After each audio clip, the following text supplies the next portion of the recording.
Tenía veintiún años cuando mi familia me robó el futuro. No con violencia, no con amenazas. Lo hicieron con una sonrisa, con pot roast en la cocina, con el perfume de mi madre flotando en el aire tibio del comedor, y con las palabras más frías que he escuchado en mi vida. Ya lo decidimos. Me llamo Suzanne Francis. Tengo 29 años. Soy abogada. Y esta es la historia de cómo usé la ley para protegerme de las personas que se suponía debían protegerme a mí. Era domingo, 24 de septiembre de 2017. Había manejado 2 horas y 15 minutos desde Manhattan hasta Stamford, Connecticut, con una carpeta azul marino escondida en el asiento del copiloto. Llevaba apenas 3 semanas en la Escuela de Derecho de Colombia. Todavía estaba aprendiendo a respirar dentro de esa prisión. Todavía encontrando mi lugar entre estudiantes que parecían saber exactamente quiénes eran y a dónde iban. Esa mañana, mi madre había llamado. ¿Puedes venir a cena esta noche? Necesitamos hablar de algo importante. Amanda también estará. Debí haber sabido en ese instante lo que se venía. Pero fui. Porque los amaba. Porque una parte de mí todavía creía que el amor de los padres era incondicional. Cuando entré a la casa, el olor a pot roast me golpeó primero. El plato favorito de Amanda, no el mío. Mi padre no estaba en su silla habitual de la sala. Amanda estaba en el sofá con los ojos rojos. Mi madre revoloteaba en la cocina con esa sonrisa ensillada que pone cuando algo va mal pero no que nadie lo note. Abraza mi madre. Su perfume, White Diamonds, el mismo desde 1998, se mezcló con el vapor de la cena. Sentí el estómago apretarse, pero sonreí. La cena empezó a las 6:30. Conversation superficial. Forzada. A las 6:42 note que Amanda no traía su anillo de compromiso. Lavaba comprometida desde marzo. A las 7:03, mi padre puso la servileta sobre la mesa. Mi madre tomó la mano de Amanda. Y entonces mi padre dijo las palabras que cambiarían nuestra relación para siempre. Tu hermana está embarazada de 5 meses. Jason perdió su trabajo. La boda está pospuesta. Ella necesita ayuda. Hizo una pausa. Respiró. Hemos decidido transferir el fondo educativo a Amanda. No preguntaron.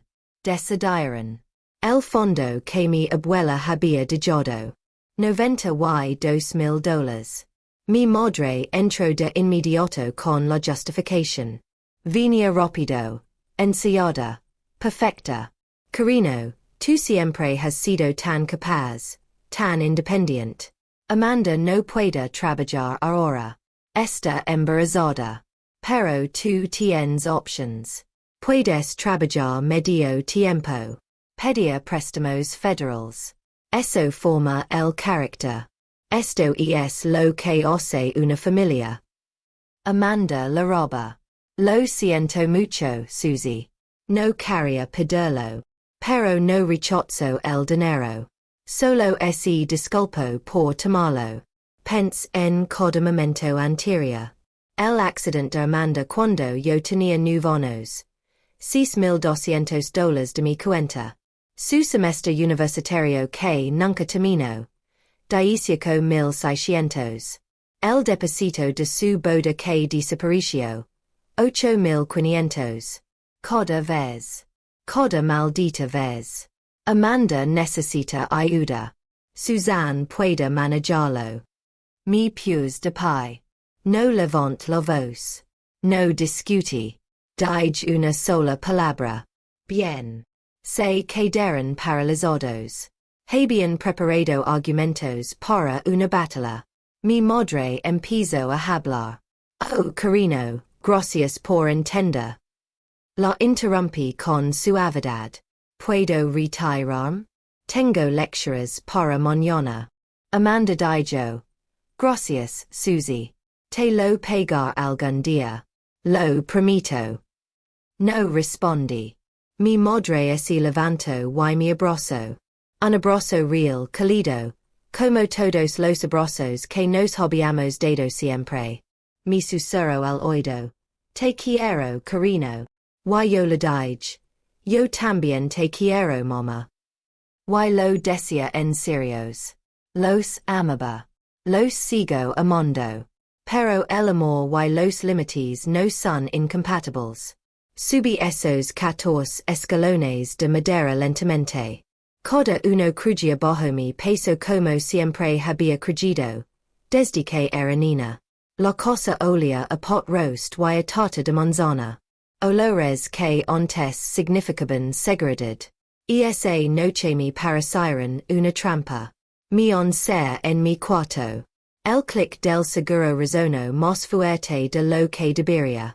Abrí la aplicación de Fidelity. Saldo.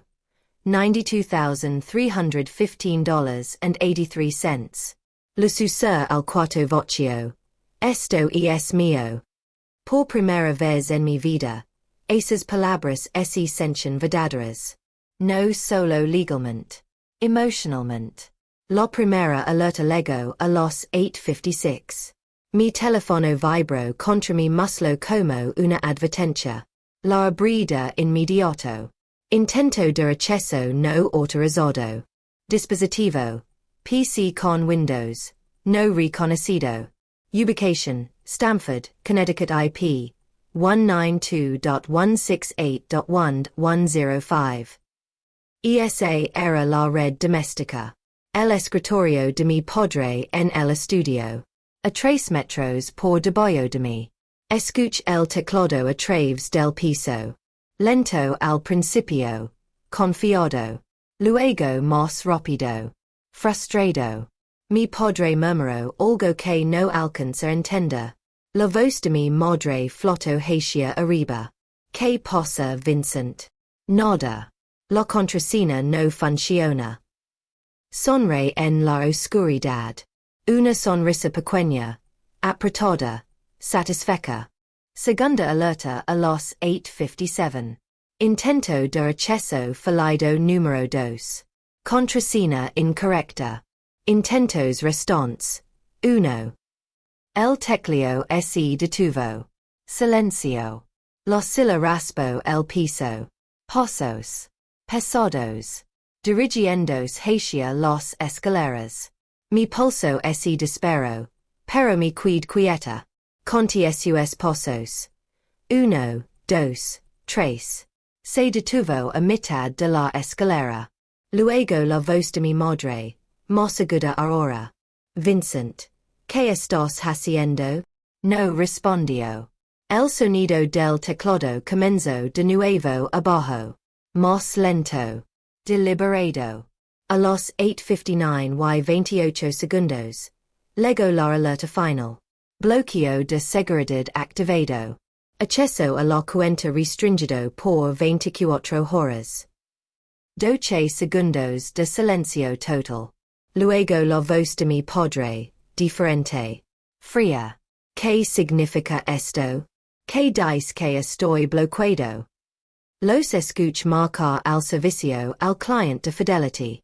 Eran las 9 de la noche de un domingo. Cereban a las 9. La voz automática. La frustración en su respuesta. Y luego pasos rápidos hacia las escaleras. Suzanne. Baja ahora mismo. Mi pies de pie. Mi alis los jeans. Fui hacia la puerta. Conti hasta 10. 1, 2, 3, 4, 5, 6, 7, 8, 9, 10. Luego abrí la puerta y voy a las escaleras. Tranquila. Firme. Cuando llegué al comedor, mi padre estaba de pie con la cara roja. Mi madre parecía atonita.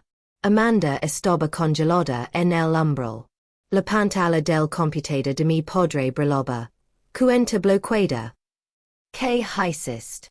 Mantuve la voz uniforme. No entiendo la pregunta. La cuenta. No puedo acceder. Cambi la contrasena el 22 de agosto. No puedes simplemente. Cumplivention onos el 15 de agosto popa. En Connecticut, la custodia utma termina a los 20 onos. La cuenta legalmente es mía. Así que sí podía. La voz de mi madre ese quebró. Pero hablamos de esto en la cena. Dijiste que estabas bien. Dije que estaba bien con escuchar su plan. No dije que les daría acceso a una cuenta que legalmente me pertenece. Los manos de mi padre temblaban. Ese dinero era de tu abuela para la familia. Fui hasta el closet de la entrada. Sac la carpeta azul marino que había colocado allí esa tarde. Lo puse sobre la mesa del comedor. No, papa. Era de la abuela Dorothy para mi educación. Quieren ver los documentos. La abrí. Carta de donación. 3 de noviembre de 2001. Notariada. Yo, Dorothy Hamilton, por medio de la present dono la suma de $50,000 a mi nieta Suzanne Marie Francis. A ser mantenida en fideicomiso custodial bajo la ley uniforme de transferencias a menores del estado de Connecticut. Esta donación es irrevocable y esta designada únicamente para los gastos de educación superior de Suzanne. Al cumplir los 20 años, el control total se transferirá a Suzanne. Mi padre me roba los documentos. Mi madre susurró. Lo planeaste. Me prepara para una posibilidad. Ustedes la hicieron realidad. Pero no les dije todo esa noche. No les dije que había encontrado el correo electrónico. El que mi padre había enviado a Fidelity en 2012 preguntando si podía usar mi cuenta para gastos familiares. No les dije que sabía de los $13,850. Todavía no. Para entender lo que descubrí después. Necesito levar atrás. Mucho más atrás. Tenía 8 años cuando noté el patrón por primera vez. Era un sábado por la mañana de septiembre de 2002. Amanda quería clases de piano. $120 al mes. Los obtuvo. La semana siguiente, yo pedí clase de arte en el centro comunitario. $85 al mes. Mi madre sonrió. Quizás el próximo año carino. Acabamos de comprometernos con el piano de Amanda. Tenía 8 años. No entendía qué significaba eso. Pero lo recuerdo. A los 9 años, sentada en el tercer escalón porque desde allí las voces se escuchaban sin que me vieran. Escuché como tomaron la decisión que me cambiaría para siempre. Amanda había checado el carro esa tarde. Distraída con el teléfono. Total perdida. Mi madre dijo. El deducible es $6,200. Vincent, no tenemos ese dinero disponible ahora. Mi padre respondió. ¿Qué hay de la cuenta custodial de Suzanne? Dorothy puso 55,000 es para su educación. Pero esto es temporal. Lo pagaremos. Silencio. Es para transporte hacia la escuela. Podemos marcarlo así. Lomarán a Fidelity al día siguiente. Al desayuno, Amanda tuvo pancakes con jarabe extra. Yo. Cereal. Nadia mencionó el carro. Nadia mencionó el dinero. Pero yo lo recuerdo. Siempre recuerdo. Eso fue la primera vez que sentí algo frío instalarse en mi pecho. Como si yo fuera el plan de respaldo. A los 14, Amanda entró a la universidad. Un semestre. $16,600. No termino. No estoy lista. Es demasiada presión. Volvió a casa en diciembre y nunca regresó. Nadia mencionó el dinero. Pero yo estaba en mi escritorio haciendo álgebra y pence. Eso equivalía a 3 años de mis libros de texto. A los 16, Amanda se compromiso con Brian. El Salón de Bodas requería un depósito de $8,500. Pero mama, no es el fondo de emergencias para emergencias reales? Mi madre me miró sorprendida de que me hubiera dado cuenta. Esto es una emergencia, cariño. Los salones se reservan con un año de anticipación. Esa misma semana pedí un curso de preparación para el CT. $400 por 6 semanas. Puedes usar con Academy gratis, cariño. En abril de 2013, Brian le fue infiel. Amanda canceló la boda. El salón retuvo el depósito. $8,500 pedidos para siempre. Y cuando me atrevía pregunta si podíamos recuperar algo de ese dinero para las visitas universitarias, mi padre explotó por primera vez en su vida. Tu hermana acaba de sufrir una ruptura y tú te preocupas por el dinero. La familia se apoya Suzanne. Me disculpe. Dije que solo preguntaba. Pero esa noche, en la cama, abrí un documento de Google y lo titulé Decisions Financieras Familiares, 2001 to 2015. Y empecé a guardar capturas de pantalla de estados bancarios, correos sobre cuentas, alertas de transactions. No sabía todavía para qué. Solo sabía que necesitaba pruebas de algo que aún no podía articular. Entré a Yale en 2013 con una beca completa que cubría $32,000. El trabajo estudio sumaba $6,000 más. Cuidaba una brecha de $10,000 anuales para habitación, comida, libros. Le mandé un correo a mis padres. Mi padre respondió, felicitations. Estamos muy orgullosos. Nunca hablamos de los 10,000 trabajadores empleados en Yale. Assistant de biblioteca, tutora de pairs, assistant de investigación. Entre 8 y $11,000 cada año. Cubrí esa brecha de $40,000 solo durante 4 años. Mis padres no aportaron un centavo. Mi madre me dijo en 2014. ¿Ves, Susie? No necesitabas ese fondo después de todo. Estás saliendo adelante perfectamente.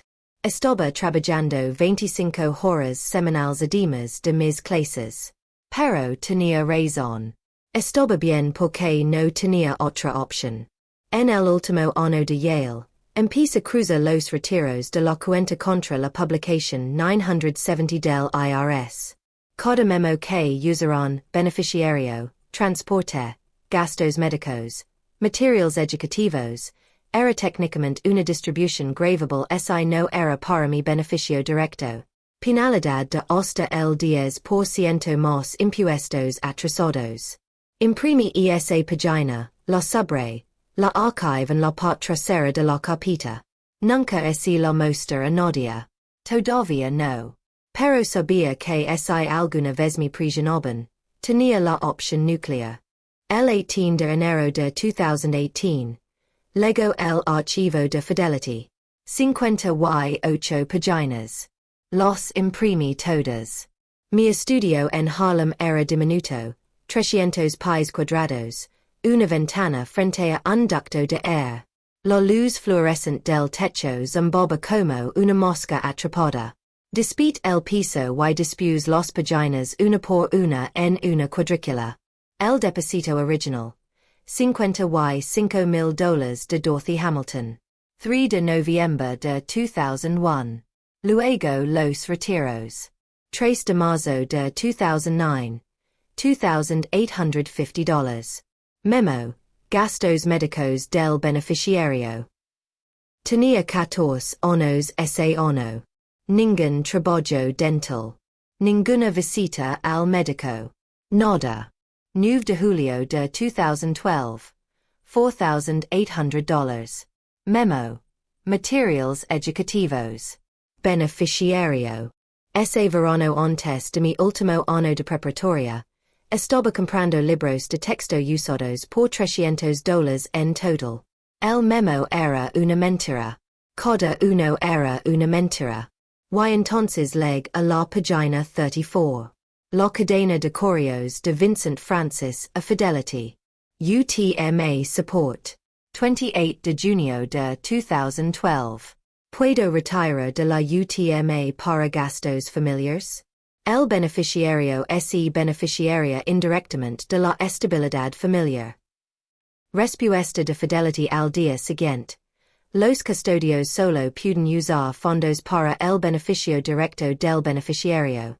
El beneficio indirecto de una emergencia familiar no califica. Consulta un abogado. Mi padre respondió. Entendido. Gracias. 10 días después. El retiro de $4,800. Marcado como materiales educativos míos. Lo ley tres veces en voz alta. Con la voz temblando en el cuarto vocio. El pregunto si estaba permitido. Le dijeron que no. Lo hizo de todas formas. Sentí calor en el pecho. No el destello caliente de la rabia, sino algo más frío, más claro. Claridad. Esto no había sido un era de una sola vez. Había sido un patrón de privilegio. Habían agotado el fondo de Amanda primero, de $50,000 a $3,180. Cuando el de ella se agotó, vinieron por el mío. Yo era la segunda cuenta. El respaldo. La desechable. Apio las páginas con cuidado, fotografía cada retiro, cada memo, cada correo. Los guardé en un disco encriptado. Luego me senté en el piso, la espalda contra la pared, y dejé que los lágrimas salieran. No lágrimas de tristeza. Lágrimas de rabia. Lágrimas de alivio. Porque ahora tenía pruebas. No solo sentimientos. Recibos. El 15 de febrero de 2018.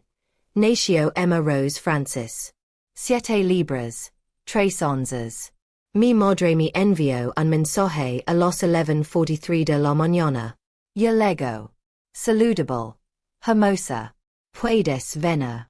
Estaba en clase de propiedad en plena conferencia sobre posición adversa. Maya la pantalla hasta que las palabras se borran. Leg el sábado. 412 del Hospital de Stamford. Amanda parecía exhausta. El cabello en un moño desordenado, los ojos hinchados. Emma en la cuna, con los puños pequeños y la boca perfecta como un botón de rosa. Pedí cargala. La pusieron en mis brazos. No pasaba casi nada. Sus ojos, gris agelados, se abrieron por un segundo sin enfoque, luego se cerraron. Sentí algo romperse dentro de mí. No rabia hacia Amanda. No resentimiento. Protección. Le susurro tan bajo que nadie más pudo escuchar. Nunca tendrás que ganarte el amor siendo convenient. Lo prometo. La cargué 4 minutos. Luego la devolví. Tengo que estudiar. En el camino de regreso a Manhattan, copos de nieve golpeaban el parabrisas. Me detuve en un área de descanso en la 95, el motor encendido, la calefacción a todo. Y lo por Emma. Por la niña que yo fui, que nunca fue cargada de esa manera. Por la familia que todavía no me vea. En junio, mis padres sacaron un préstamo de $35,000 al 8.3% de interés. Mi madre me envió un mensaje. Si pudieras ayudar, estamos muy ajustados económicamente. Respondí. Estoy trabajando 2 empleos para pagar el alquiler, mamá. Yo también estoy ajustada. No era completamente verdad. Tenía dinero. Pero era mi dinero. Me gradué de Columbia Law en mayo de 2020. En una ceremonia virtual por la pandemia. Cuando pronunciaron mi nombre, juris doctor cum laude, Suzanne Marie Francis. Mi grupo de estudio estalo en el Zoom. Mis padres me enviaron un mensaje. Tan orgullosos. Respondí 6 horas después. Gracias. Present el examen de barra en julio. Los resultados llegaron en octubre. Aprobado. Mi padre escribió. Sabía que lo lograrías. Siempre lo haces. Siempre lo haces. Sí. Porque no tenía otra opción. En septiembre de 2020 empecé en la Sociedad de Ayuda Legal de Nueva York. División de Derecho de Familia. $58,000 al año. Mi prima caso importante lego en noviembre. Isabella Rodríguez. 22 años. Sus padres intentaban tomar su herencia de $80,000 dejada por su tío. El argumento de ellos. Emergencia familiar. Mi per ante el juez y dije. Su señoría. El testamento nombra Isabella Rodríguez como única beneficiaria. La herencia es su propiedad bajo la ley. El abogado contrario argumento. Esto es trata de valores familiares. Ella está siendo egoísta. Maya al juez. Se trata de documentos legals, su señoría. El testamento dice lo que dice. Ganamos. Después de la audiencia, Isabella me abrazó llorando. Pensé que estaba siendo egoísta. La mayor. No eres egoísta. Estás protegiendo lo que es tuyo. Eso no es egoísmo. Es supervivencia. En los siguientes 3 años managé 38 casos. Gain 35. Cada uno es cinco personal. En 2023 me ascendieron a abogada senior. $74,000 anuales. Una oficina con ventana. En más la carta de donación de mi abuela y la colg en la pared detrás de mi escritorio. Cuando los clientes dudaban de sí mismos. Señalaba el marco. Los donations son donations. No préstamos. No ludibs a nadie tu futuro. En octubre de 2025, el Connecticut Law Tribune publicó un artículo sobre mi estrellas en ascenso en el derecho de familia. El artículo decía que había construido mi práctica sobre un principio simple. Los documentos legals dicen lo que dicen. Con una tasa de éxito del 92%, había protegido más de $4 millones en activos para clientes cuyos familias intentaron reclamar dinero que no les pertenecía legalmente. El artículo fue compartido 12,600 veces. El 10 de diciembre de 2025. Mi madre llamó. Su voz temblaba. Vi el artículo. Sobre cómo proteges a personas cuyas familias intentan tomar su dinero. Pausa. ¿Podemos hablar en persona? Blue Moon Café. Mesa de esquina. 3 cafés ya esperando. El mío. Un latte mediano, todavía caliente. Lo recordaban. Mi padre parecía más pequeño de lo que recordaba. Más gris. Los manos de mi madre temblaban alrededor de su taza. Leímos el artículo. Empezó el. Estrellas en ascenso. 92% de éxito. 4 millones protegidos. Sí, respondí.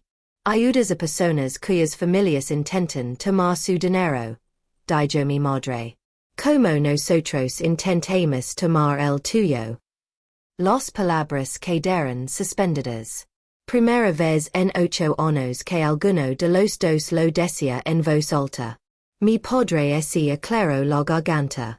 No sabíamos que te haría tonto daño. Pensábamos que eras suficientemente fuerte. Que entenderías. Dejé que el silencio se extendiera.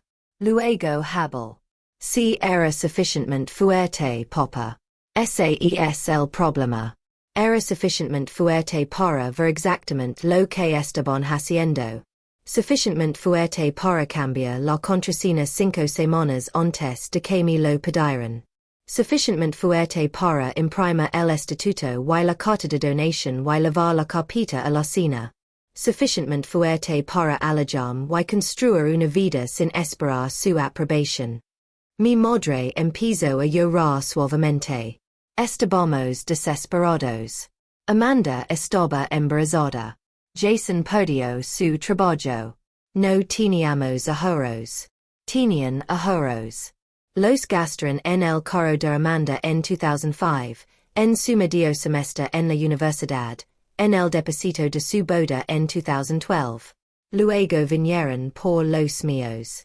Mi padre se movió en su silla. Eso era para la estabilidad familiar.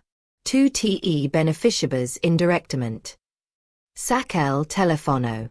Abrí la foto de la cadena de correos de 2012. Jaya la pantalla hacia el. Fidelity te dijo que el beneficio indirecto no califica. Dijiste que lo entendías. Luego retiraste de todas formas. Se quedó mirando la pantalla. El color abandonó su rostro. Pensemos que algún día lo pagaríamos, dijo mi madre. Nunca lo hicieron. $13,850 marcados como mis gastos. Nunca un centavo. Silencio.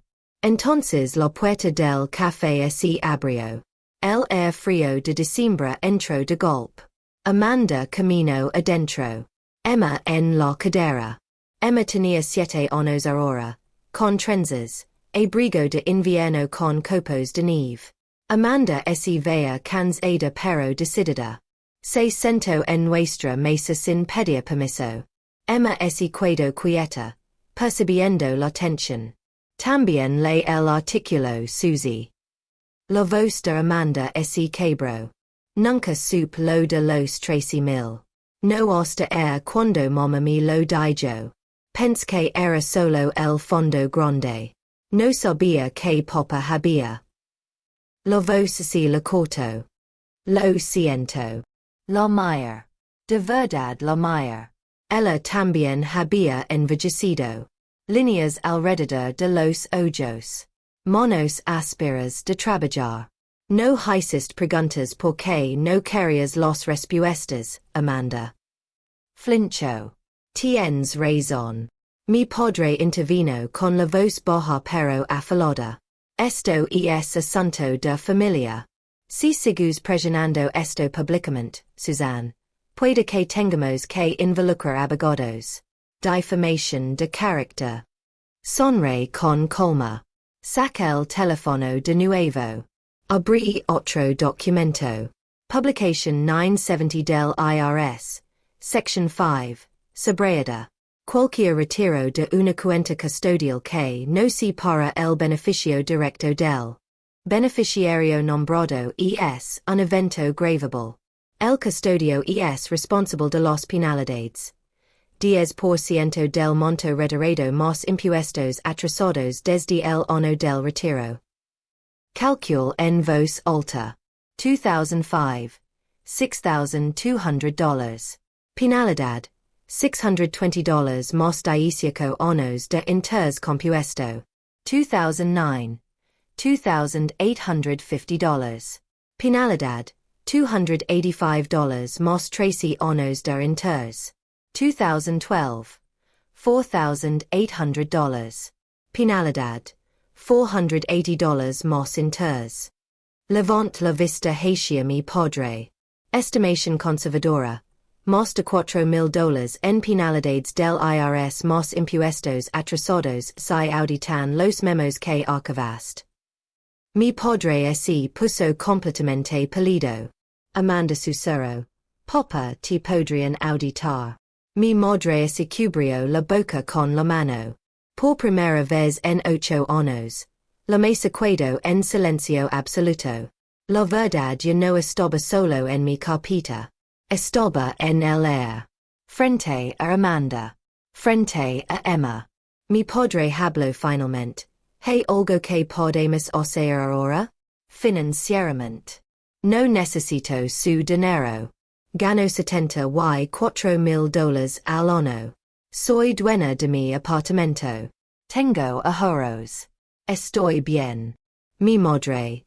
Entonces, ¿qué necesitas de nosotros? Honestidad. Eso es todo. Y el derecho a decidir cómo será nuestra relación de ahora en adelante. No ustedes. Yo. Extendió la mano hacia la mía. No la retira, pero tampoco la aprieta. Emma mi miro con ojos grandes. Tu iris la tia Susie? Mama mi mostro tu foto. Mama dice que iris abigoda.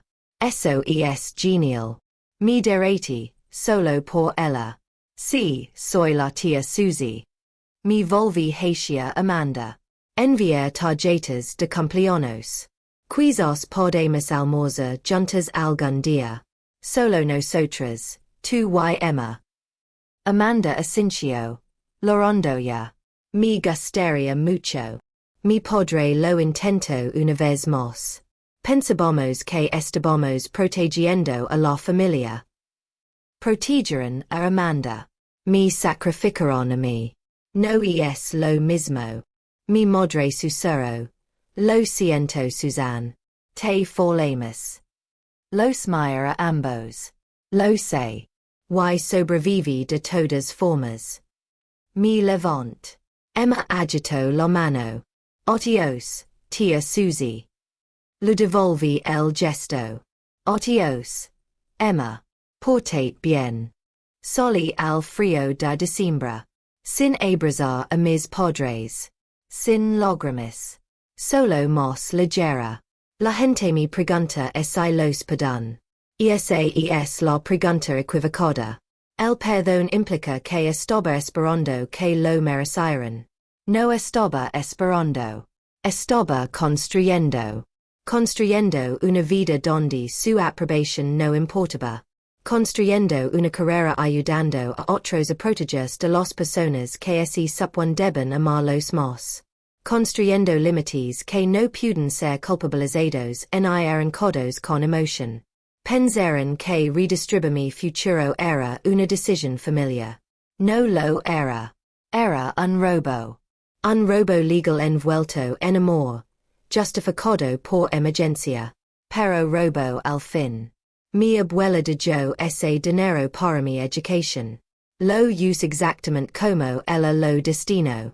Mi gradu sin deudas. Construí una carrera. Y ahora ayudo a otros hijos y hijas a hacer lo mismo. Cada caso que gano es prueba de que los límites no son crueldad. Son supervivencia. Ser la responsable no te hace prescindible. Te hace poderosa. Si conoces tus derechos, si documentas to do, si estás dispuesta a pararte sola cuando todos los demás te piden que te sacrifiques. No rompí a mi familia. Dejé de dejar que ellos me rompieran a mí. La carta en mi perd, la que firmó mi abuela hace 24 años, no solo protege a mis clientes. Me protegió a mí. Y todavía lo hace. Porque ella me vio. Me valoró. Lo escribió. Y ninguna emergencia, ninguna culpa, ningún amor armado podría jamás borrar lo que quedó escrito en negro sobre blanco. Mi nombre es Suzanne Francis. Tengo 29 años.